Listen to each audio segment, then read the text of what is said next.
નમસ્કાર વહાલા વિદ્યાર્થી મિત્રો, આજના આ વિડીયોમાં આપણે જોવાના છીએ ધોરણ 12 સમાજશાસ્ત્ર વિષયનું મોસ્ટ આઈએમપી પેપર સોલ્યુશન. વિદ્યાર્થી મિત્રો, આ વિડીયોમાં આપણે જોવાના છીએ, તો ખાસ વિદ્યાર્થી મિત્રો આ વિડીયોને અંત સુધી ધ્યાનપૂર્વક જરૂરથી જુઓ.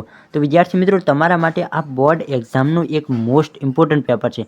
હવે તમારા સમાજશાસ્ત્રના પેપરને બહુ જ ઓછો સમય બાકી છે, અને એવા સમયમાં જો તમે ખાસ કોઈ મોસ્ટ ઇમ્પોર્ટન્ટ પેપર ગોતતા હોય તો તમારા માટે આ વિડીયો ખાસ છે. અહીં વિદ્યાર્થી મિત્રો આપણે મોસ્ટ આઈએમપી પેપર સોલ્યુશનમાં હું તમને જવાબ સાથે દરેક પ્રશ્નો સમજાવવાનો છું, તો ખાસ વિદ્યાર્થી મિત્રો વિડીયોને અંત સુધી ધ્યાનપૂર્વક જુઓ. તો ચાલો વિભાગ એની શરૂઆત કરીએ. અને વિદ્યાર્થી મિત્રો વિભાગ એ તમારા માટે ખૂબ જ અગત્યનું હોય છે, કારણ કે વિદ્યાર્થી મિત્રો વિભાગ એમાં તમે 20 ગુણ રોકડા મેળવી શકો છો. બીજા વિભાગમાં તમારે ગુણ કપાવવાની શક્યતા રહે, પરંતુ વિભાગ એમાં તમે જો સારી રીતે બધા પ્રશ્નો ટીક કર્યા હોય, બધા પ્રશ્નોના જવાબ લખ્યા હોય, તો 20 ગુણમાંથી 20 ગુણ તમને પૂરેપૂરા મળી જતા હોય છે. તો વિદ્યાર્થી મિત્રો ખાસ વિકલ્પોમાં ધ્યાન આપજો. વિશ્વમાં સૌથી મોટું રેલવે નેટવર્ક કયા દેશમાં છે? જવાબ આવડતો હોય તો કોમેન્ટ બોક્સમાં લખીને જણાવી શકો છો. કોમેન્ટ બોક્સમાં લખજો વિદ્યાર્થી મિત્રો. તો વિશ્વમાં સૌથી મોટું રેલવે નેટવર્ક કયા દેશમાં છે? તો તેમાં વિદ્યાર્થી મિત્રો જવાબ આવશે ભારત. કયા દેશમાં? તો કે ભારત દેશમાં. ભારતમાં ઈસવીસન 2011ની વસ્તી ગણતરી મુજબ સૌથી વધુ વસ્તી કયા રાજ્યમાં છે? તો કે સૌથી વધુ વસ્તી કયા રાજ્યમાં? તો કે ઉત્તર પ્રદેશ રાજ્યમાં અત્યારના સમયમાં સૌથી વધુ વસ્તી જોવા મળે છે. પારસીઓનું ધાર્મિક પુસ્તક કયું છે? તો પારસીઓનું ધાર્મિક પુસ્તક વિદ્યાર્થી મિત્રો જો તમને પૂછવામાં આવે તો અવેસ્તા. શું જવાબ આવશે? તો કે અવેસ્તા જવાબ સાચો આવશે. પછી છે વિદ્યાર્થી મિત્રો પ્રશ્ન 4 કે ભારતના બંધારણની કઈ કલમ વ્યક્તિને પોતાનો ધર્મ સ્વતંત્ર રીતે પાળવાની છૂટ આપે છે? તો કે ભારતના બંધારણની કઈ કલમ? તો વિદ્યાર્થી મિત્રો જવાબ આવશે કલમ 25. કઈ? તો જવાબ આવડતો હોય તો વિદ્યાર્થી મિત્રો કોમેન્ટ બોક્સમાં લખવાનું ભૂલશો નહીં પહેલેથી જ. અનુસૂચિત જાતિનું સૌથી વધુ પ્રમાણ કયા રાજ્યમાં છે? જવાબ આવડતો હોય તો વિદ્યાર્થી મિત્રો ફટાફટ કોમેન્ટ બોક્સમાં જણાવી શકો છો. અનુસૂચિત જાતિનું સૌથી વધુ પ્રમાણ કયા રાજ્યમાં? તો વિદ્યાર્થી મિત્રો સાચો જવાબ આવશે પંજાબ.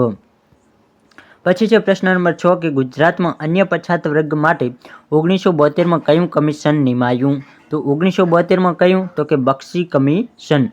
પછી છે પ્રશ્ન 7 કે કુંવરબાઈનું મામેરું યોજના કયા વિભાગમાં સમાવિષ્ટ થાય છે? તો કે કુંવરબાઈનું જે મામેરું યોજના ચાલી રહી છે તે યોજનાનો કઈ યોજનામાં સમાવેશ થાય છે? તો કે સામાજિક ન્યાય અને અધિકારિતા યોજના છે તેમાં તેનો સમાવેશ થાય છે. ગર્ભપાતનો કાનૂન ક્યારે કઢાયો? તો વિદ્યાર્થી મિત્રો જવાબ આવતો હોય તો કમેન્ટ બોક્સમાં જણાવી શકો છો.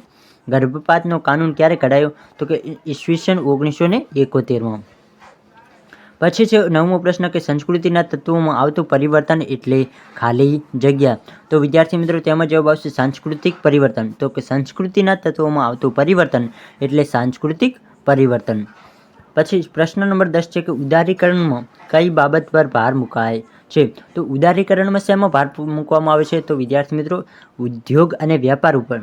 ઉદારીકરણમાં ઉદ્યોગ અને વ્યાપાર ઉપર ભાર મૂકવામાં આવતું હોય છે. પ્રશ્ન 11 ભારતમાં રંગીન ટેલિવિઝનનો પ્રારંભ ક્યારે થયો? તો વિદ્યાર્થી મિત્રો ભારતમાં રંગીન ટેલિવિઝન જો તમને પૂછવામાં આવે તો તેમાં શું જવાબ આવશે? તો કે 1982. અને જો તમને એવું પૂછવામાં આવે કે ભારતમાં ખાલી એકલું ટેલિવિઝનનો પ્રારંભ ક્યારે થયો? તો ઈસવીસન 1959માં. તો વિદ્યાર્થી મિત્રો ખાસ તમારે ધ્યાન આપવાનું છે. પ્રશ્નને સૌ પ્રથમ તમારે ધ્યાનપૂર્વક વાંચવાનો છે, ત્યારબાદ જ તમારે જવાબ ટીક કરવાનો છે અથવા જવાબ લખવાનો છે. તો જો તમને એવું પૂછવામાં આવે કે ભારતમાં રંગીન ટેલિવિઝનનો પ્રારંભ ક્યારે થયો? તો 1982 આવશે. અને જો ભારતમાં ખાલી ટેલિવિઝનનો પ્રારંભ ક્યારે થયો? તો એ આવશે 1959માં. આવું વિદ્યાર્થી મિત્રો તમારે ધ્યાન રાખવાનું છે, કારણ કે બોર્ડવાળા તમને કન્ફ્યુઝ કરવા માટે એવા પ્રશ્નો પૂછી શકે છે. ભારતમાં મોબાઈલ સેવાનો પ્રારંભ ક્યારે થયો? તો ભારતમાં મોબાઈલ સેવાનો પ્રારંભ ક્યારે થયો? તો કે 15 ઓગસ્ટ 1995માં. અને એની જ સાથે એક શાનો પ્રારંભ થયો તમારે જણાવવાનું છે. 15 ઓગસ્ટ 1995માં બીજો શાનો કઈ સેવાનો પ્રારંભ થયો હતો? એ જવાબ તમારી કોમેન્ટ બોક્સમાં લખીને મને જણાવવાનું છે. પછી છે બ્રહ્મ સમાજની સ્થાપના કોણે કરી હતી? તો કે બ્રહ્મ સમાજની સ્થાપના કોણે કરી? તો કે બ્રહ્મ સમાજની સ્થાપના રાજા રામ મોહન રાયે કરી હતી.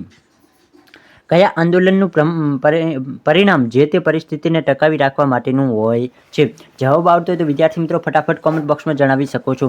તો કયા આંદોલનનું પરિણામ જે તે પરિસ્થિતિને ટકાવી રાખવા માટેનું હોય છે? તો કે પ્રતિરોધાત્મક જે આંદોલન છે તેનું પરિણામ જે તે પરિસ્થિતિને ટકાવી રાખવા માટેનું હોય છે. પ્રશ્ન 15 પંચાયતી રાજમાં સ્ત્રી અનામત કેટલા ટકા હોય છે? જવાબ આવતો હોય તો વિદ્યાર્થી મિત્રો ફટાફટ કોમેન્ટ બોક્સમાં લખી શકો છો. હજી મેં તમને વિકલ્પો પણ નથી બતાવ્યા. જો તમારે જવાબ આવતો હોય તો ફટાફટ કોમેન્ટ બોક્સમાં લખો. જે વિદ્યાર્થીઓ આ પ્રશ્નનો સાચો જવાબ આપે તો એણે જ સાચી તૈયારી કરી કહેવાય, કારણ કે વગર વિકલ્પોએ જવાબ આપે એણે ખૂબ જ સારી તૈયારી કહી શકાય. તો જવાબ શું આવશે? તો કે 33%. પ્રશ્ન 16 પંચાયતી રાજની સ્વતંત્ર પાયાથી શરૂ થવી જોઈએ. આ વિધાન કોનું છે? તો એ વિધાન કોનું છે? તો કે મહાત્મા ગાંધીજીએ આ વિધાન આપ્યું છે. શું મહાત્મા ગાંધીએ કયું વિધાન આપ્યું? તો કે પંચાયતી રાજની સ્વતંત્ર પાયાથી શરૂ થવી જોઈએ. પ્રશ્ન 17 પંચાયતી રાજની સ્વતંત્ર પાયાથી, આ તો વિદ્યાર્થી મિત્રો પ્રશ્ન આવી ગયો. પછી છે વિદ્યાર્થી મિત્રો 18મો પ્રશ્ન કે ઘરેલું હિંસા અધિનિયમ ક્યારે અમલમાં આવ્યો? તો ઈસવીસન 2005માં. ક્યારે? ઘરેલું હિંસા અધિનિયમ ઈસવીસન 2005માં અમલમાં આવ્યો. બોમ્બે પ્રોહિબિશન એક્ટ ક્યારે ઘડાયો? તો કે બોમ્બે પ્રોહિબિશન એક્ટ ક્યારે? તો કે ઈસવીસન 1949માં બોમ્બે પ્રોહિબિશન એક્ટ ઘડાયો હતો. વિશ્વ એઇડ્સ દિનની ઉજવણી ક્યારે કરવામાં આવે છે? તો કે વિશ્વ એઇડ્સ દિવસની ઉજવણી ક્યારે કરવામાં આવે? તો કે 1 ડિસેમ્બરના દિવસે વિશ્વ એઇડ્સ દિનની ઉજવણી કરવામાં આવે છે. હવે જોઈએ વિદ્યાર્થી મિત્રો વિભાગ બીના મોસ્ટ આઈએમપી પ્રશ્નો. આમાં પણ વિદ્યાર્થી મિત્રો તમારા પેપરમાં ઘણા પ્રશ્નો બેઠે બેઠા આવી શકે છે. તો વિભાગ બીના પણ પ્રશ્નો તમારે ખાસ ધ્યાનપૂર્વક જોવાના છે. અને હજી પણ પ્રશ્નો ના આવડતા હોય તો મારી સાથે સારી રીતે વાંચી અને તૈયાર કરી લેજો. હું તમને બની શકે એટલો સારી રીતે સમજાવવાનો પ્રયત્ન કરીશ. ભારતમાં ઈસવીસન 2011ની વસ્તી ગણતરી મુજબ સૌથી વધુ લિંગ પ્રમાણ કયા પ્રદેશમાં છે? તો કે સૌથી વધુ લિંગ પ્રમાણ કેરળમાં. અને કેટલું? તો કે 1084.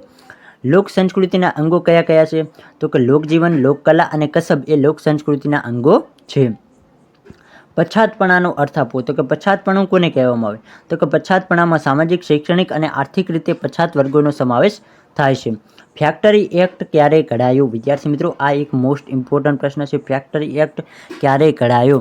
તો ઈસવીસન 1948માં ફેક્ટરી એક્ટ ઘડાયો હતો. પછી છે પ્રશ્ન નંબર 25 કે પશ્ચિમીકરણ પ્રક્રિયાનો પ્રારંભ ક્યારથી થયો? તો પશ્ચિમીકરણ પ્રક્રિયાનો પ્રારંભ ક્યારે થયો? તો કે યુરોપિયન પ્રજાના સંપર્કથી થયો હતો. પશ્ચિમીકરણ પ્રક્રિયાનો પ્રારંભ યુરોપિયન પ્રજાના સંપર્કથી થયો હતો. યુએનઆઈનું પૂરું નામ શું છે? તો વિદ્યાર્થી મિત્રો યુએનઆઈનું પૂરું નામ શું છે? તો કે યુનાઇટેડ ન્યૂઝ ઓફ ઇન્ડિયા. શું જવાબ આવશે? તો કે યુનાઇટેડ ન્યૂઝ ઓફ ઇન્ડિયા. ક્રાંતિકારી આંદોલનની વિશેષતાઓ કોણે દર્શાવી છે? તો કે ક્રાંતિકારી આંદોલન છે તેની વિશેષતાઓ કોણે દર્શાવી? તો તેમાં વિદ્યાર્થી મિત્રો જવાબ આવશે હર્બર્ટ બ્લુમરે. કોણે? તો કે હર્બર્ટ બ્લુમર. પછી છે 28મો પ્રશ્ન કે ટીડીઓનું પૂરું નામ શું છે? તો ટીડીઓનું પૂરું નામ શું હોય છે? તો કે તાલુકા વિકાસ અધિકારી અથવા તાલુકા ડેવલપમેન્ટ અધિકારી. પછી છે વિદ્યાર્થી મિત્રો પ્રશ્ન 29 કે રોબર્ટ મર્ટન સામાજિક ધોરણભંગ વર્તન કોને કહે છે? તો કે રોબર્ટ મર્ટન સામાજિક ધોરણભંગ વર્તન કોને કહે છે? તો કે સમાજ માન્ય ધોરણોથી વિરુદ્ધ વ્યક્તિનું વર્તન એટલે સામાજિક ધોરણભંગ. તો કે સમાજના જે ધોરણો હોય છે તેનાથી વિરુદ્ધ પ્રકારનું જો કોઈ પણ વ્યક્તિ વર્તન કરે તો તેને સામાજિક ધોરણભંગ વર્તન કર્યું કહેવાય. કન્યા ભ્રૂણ હત્યા કોને કહેવામાં આવે છે? તો કે કન્યા ભ્રૂણ હત્યા કોને કહેવામાં આવે? તો કે વિજ્ઞાન અને ટેકનોલોજીના વિકાસને કારણે સોનોગ્રાફીની મદદથી ગર્ભમાં રહેલા બાળકની જાતિનું પરીક્ષણ કરી અને જો ગર્ભમાં રહેલું બાળક કન્યા હોય તો તેની ખબર પડે અને તો જો તેને ગર્ભપાત દ્વારા ભ્રૂણની હત્યા કરવામાં આવે તો તેને શું કહેવામાં આવે? તો કે તેને જ કન્યા ભ્રૂણ હત્યા કહેવામાં આવતું હોય છે. તો વિદ્યાર્થી મિત્રો અહીં આપણે વિભાગ બી માટે પણ મોસ્ટ આઈએમપી 10 પ્રશ્નો જવાબ સાથે જોઈ લીધા. હવે જોઈએ વિભાગ સીના. વિભાગ સી પણ તમારા માટે વિદ્યાર્થી મિત્રો ખૂબ જ અગત્યનો હોય છે. વિભાગ બીમાં તમે ઓછું ધ્યાન આપો તો ચાલે, પરંતુ જો તમારે પાસ થવું હોય તો વિદ્યાર્થી મિત્રો વિભાગ સીમાં ખૂબ જ ધ્યાન આપવાનું છે. વિભાગ એ અને વિભાગ સી તમારા માટે ખૂબ જ અગત્યના હોય છે. તો ભારતના વિકાસમાં કઈ કઈ સમસ્યાઓ અવરોધક છે? અહીં પણ વિદ્યાર્થી મિત્રો જણાવી દઉં કે વિભાગ સીના પણ જેટલા પણ પ્રશ્નો લીધા છે તે ખૂબ જ ઇમ્પોર્ટન્ટ પ્રશ્નો છે. અને જો તમારે આ સંપૂર્ણ પેપર સોલ્યુશનની પીડીએફ જોઈતી હોય તો એવું હશે તો આપણે ટેલિગ્રામ ચેનલ ઉપર મૂકી દઈશું, તો ત્યાંથી તમે સારી રીતે વાંચી શકશો અને તૈયારી કરી શકશો. ભારતના વિકાસમાં કઈ કઈ સમસ્યાઓ અવરોધક છે? તો કે ભારતનો જે વિકાસ છે તે કેમ સારી રીતે થઈ શકતો નથી, તેમાં કઈ કઈ સમસ્યાઓ અવરોધ બનીને ઊભી છે? તો તેમાં વિદ્યાર્થી મિત્રો તમારે જવાબ લખવાનો થાય કે કઈ તો કે કોમવાદ, આતંકવાદ, જ્ઞાતિવાદ, નક્સલવાદ, પ્રદેશવાદ, ભાષાવાદ, અલગતાવાદ વગેરે સમસ્યાઓ જે છે તે ભારતના વિકાસમાં સમસ્યાઓ બની રહી છે. આદિવાસીઓની માટીકલાની જાણકારી આપો. તો કે આદિવાસી લોકોની જે માટીકલા છે તેના વિશે જો તમારે જાણકારી આપવાની થાય તો તમારે વિદ્યાર્થી મિત્રો લખવાનું કે આદિવાસીઓમાં વિશિષ્ટ પ્રકારની માટીકલા સંસ્કૃતિ જોવા મળે છે. તો કે એક અલગ જ વિશિષ્ટ પ્રકારની તેમનામાં માટીકલા સંસ્કૃતિ જોવા મળે છે. આદિવાસીઓ માટીમાંથી વાસણો, રમકડા, દેવમૂર્તિઓ વગેરે બનાવતા હોય છે. ગુજરાતના પોશીના વિસ્તારમાં રહેતા ભીલ ગરાસિયા આદિવાસીઓ પોતાના દેવને માટીના ઘડાઓ ચડાવે છે. આ ઘોડાઓને વિદ્યાર્થી મિત્રો ઘડા નહીં પરંતુ ઘોડાઓને તેઓ જીવતા ઘોડાઓ જેટલું જ માન સન્માન આપે છે. તો કે આદિવાસી લોકો પોતાના દેવી દેવતા ભીલ ગરાસિયા જે આદિવાસીઓ છે તે લોકો પોતાના દેવને માટીના ઘોડાઓ ચડાવે છે. અને આ ઘોડાને કેટલું માન સન્માન આપે તો કે જે એક જીવિત ઘોડો હોય તેટલું તેને માન સન્માન આપવામાં આવતું હોય છે. ગુજરાતમાં લગભગ બધી જગ્યાએ આદિવાસીઓ પોતાના દેવી દેવતાઓને ઘોડા, બીજું શું તો કે હાથી, વાઘ, ગાય, બળદ, પુરુષ કે મહિલાની માટીની મૂર્તિ ચડાવતા હોય છે. આ પ્રથા ચૌધરી, ગામિત, ધોળિયા, ભીલ, રાઠવા આદિવાસીઓ સૌથી વધુ જોવા મળે છે. તો કે કયા તો કે ચૌધરી, ગામિત, ધોળિયા, ભીલ અને રાઠવા આટલા આદિવાસી લોકોમાં વધુ આ પ્રકારની માટીકલા જોવા મળે છે. આ સૌ પ્રકૃતિના અંશ છે. તેવો ભાવ અને વિચાર આદિવાસી સંસ્કૃતિમાં હંમેશા જોવા મળે છે. ટોટેમવાદ એટલે શું? વિદ્યાર્થી મિત્રો ઘણીવાર બોર્ડ પરીક્ષામાં પૂછાઈ ગયેલો પ્રશ્ન છે, તો ખાસ ધ્યાન આપજો. ટોટેમવાદ એટલે શું? ટોટેમવાદ કોને કહેવામાં આવે? તો કે આદિવાસીઓમાં ગોત્ર ચિહ્નવાદ ટોટેમવાદ છે. તો કે ગોત્ર ચિહ્નવાદ છે તેને જ ટોટેમવાદ કહેવામાં આવે છે. આ એક સામૂહિક ચેતનાનું પ્રતીક છે. ટોટેમવાદમાં જે તે ગોત્રના સભ્યો કોઈ ગુડ અલૌકિક અને પવિત્ર સંબંધ રાખતા હોય છે. ટોટેમ પ્રત્યે સમૂહના સભ્યો આદર, શ્રદ્ધા, ભક્તિ ઉપરાંત ભયની લાગણી ધરાવે છે. તો કે એક ડર પણ તેમનામાં હોય છે. તે સાથે સભ્યો આદર, શ્રદ્ધા અને ભક્તિ પણ ધરાવતા હોય છે. આદિમ જાતિ સમાજમાં ધર્મ અને જાદુ સાંસ્કૃતિક જીવનના અભિન્ન પાસા છે. તેઓ આ વિશે જ્ઞાન ધરાવે છે. અને વિદ્યાર્થી મિત્રો આ પણ એક મોસ્ટ ઇમ્પોર્ટન્ટ પ્રશ્ન છે કે સ્ત્રી સશક્તિકરણની વ્યાખ્યા આપો. હજી પણ વિદ્યાર્થી મિત્રો જણાવી દઉં છું, હજી પણ મોડું નથી થયું. સ્ત્રી સશક્તિકરણની વ્યાખ્યા ના આવડતી હોય તો અત્યારે જ પાકી કરી લેજો. ખાસ મોસ્ટ ઇમ્પોર્ટન્ટ પ્રશ્ન છે, પૂછાયો બોર્ડમાં છે, તો ખાસ વિદ્યાર્થી મિત્રો પાકો કરી લેજો. અત્યારે જ હું તો કહું છું વિડીયોને પોઝ કરીને પાકી કરી લો. તો આપણે કોઈ પણ એક વ્યાખ્યા પાકી કરશો તો પણ તમને ગુણ મળી જશે. તેના વિશે થોડાક શબ્દો વિશે લખવાનું અને બીજી એક વ્યાખ્યા લખી દો તો પણ તમને ગુણ મળશે. પરંતુ જો તમને એકેય વ્યાખ્યા નહીં આવડતી હોય તો તમને ગુણ કપાવવાની શક્યતા રહેશે. તો કે મહિલા સશક્તિકરણ એટલે શું? તો કે મહિલા સશક્તિકરણ એટલે સામાજિક ન્યાય અને સમતા અથવા મહિલાની સ્વતંત્ર ઓળખ અથવા તેનો મનુષ્યના રૂપમાં સ્વીકાર થવો. પછી છે બીજી વ્યાખ્યા પણ સુશીલા પારીકે આપે છે કે મહિલા સશક્તિકરણ એટલે મહિલાઓનું શક્તિ સંપન્ન થવું. શક્તિ અને સાધન બંને જીવનની ગુણવત્તા સાથે જોડાયેલી ધારણાઓ છે. બીજી વિદ્યાર્થી મિત્રો બીજું પણ અહીં ઘણું લખેલું છે, જે તમે એકવાર વાંચી લો તો તમે સારી રીતે જો લખો તો તમને 2 ગુણ આરામથી મળી જાય છે. પ્રશ્ન નંબર 35 છે કે સામાજિક સાંસ્કૃતિક પ્રક્રિયાઓ કઈ બાબત જોવા સમજવા ઉપયોગી હોય છે? તો કે સામાજિક સાંસ્કૃતિક પ્રક્રિયાઓ કઈ બાબત જોવા સમજવામાં ઉપયોગી હોય છે? તો કે પરિવર્તન એક પ્રક્રિયા છે. પરિવર્તન એટલે ફેરફાર, જે હોય તેનાથી કંઈક જુદું થવું એટલે પરિવર્તન. તો કે જે હાલ છે તેનાથી કંઈક અલગ થવું તેને પરિવર્તન આવ્યું કહેવાય. તો કે આપણે કોઈ પણ વ્યક્તિ હોય તો તેને આપણે જો એ પાતળો વ્યક્તિ હોય, કોઈ પણ વ્યક્તિ પાતળો હોય અને જો એ આગળ જતાં બહુ જ જાડો થાય તો આપણે તેને કહીએ નહીં કે તેનામાં પરિવર્તન આવ્યું. તો આને પણ એક પરિવર્તન કહી શકાય છે. પરિવર્તન કુદરતનો નિયમ છે. કુદરતની જેમ સમાજમાં સતત પરિવર્તન જોવા મળે છે. કુદરતની જેમ સમાજમાં પણ સતત પરિવર્તન આવતું હોય છે. સાતત્ય અને પરિવર્તન એ દરેક સમાજનું લક્ષણ છે. સામાજિક સાંસ્કૃતિક પરિવર્તન અવિરત ચાલતી ઘટના છે. તો કે જે સામાજિક સાંસ્કૃતિક પરિવર્તન છે તે હંમેશા ચાલતું રહે છે.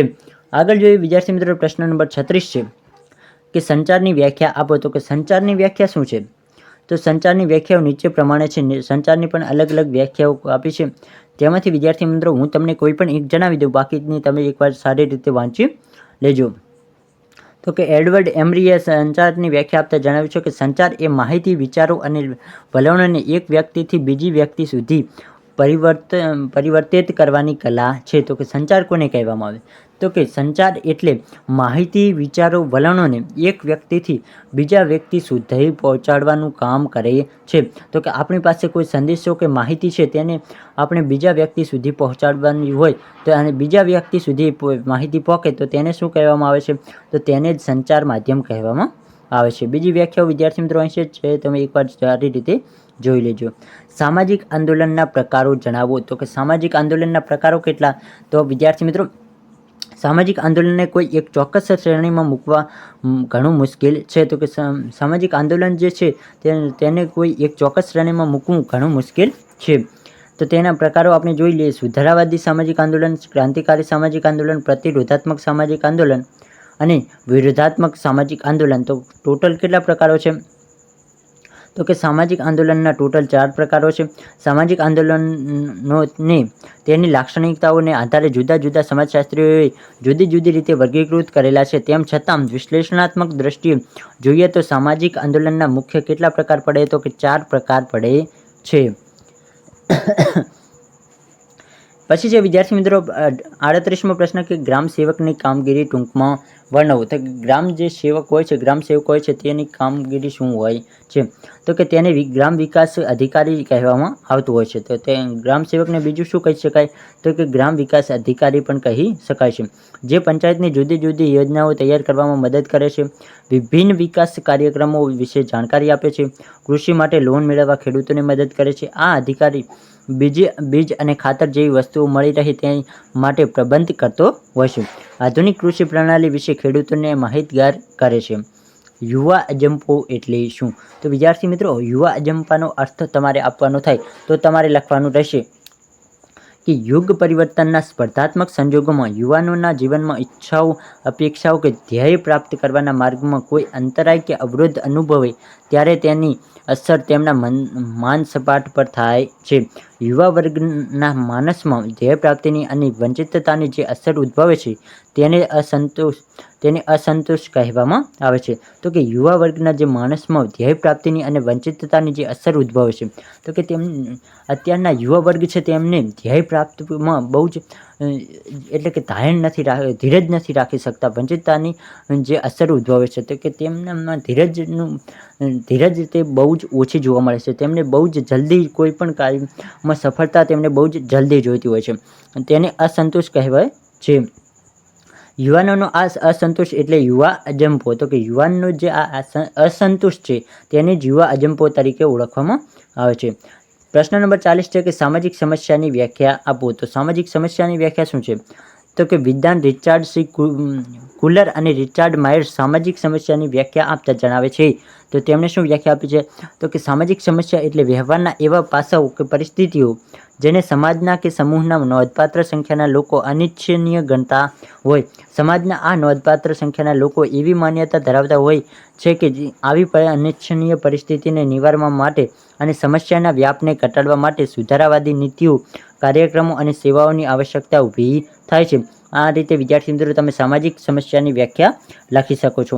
અહીં વિદ્યાર્થી મિત્રો આપણે વિભાગ A, B અને C નું સંપૂર્ણ સોલ્યુશન જોયું. આઈ હોપ વિદ્યાર્થી મિત્રો તમને આ વિડીયો પસંદ આવશે. આ વિડીયોમાંથી ઘણું મોસ્ટ આઈએમપી વિદ્યાર્થી મિત્રો આ પેપર હતું તો આમાંથી ઘણું તમારા સમાજશાસ્ત્રના પેપરમાં બેઠું તમને જોવા મળશે. તો ખાસ વિદ્યાર્થી મિત્રો આ જેટલું મેં તમને આપ્યું છે તે દરેક એકવાર જરૂરથી સારી રીતે વાંચી લેજો, સારી રીતે તૈયાર કરી લેજો અને તમારા પેપર માટે તમને બેસ્ટ ઓફ લક.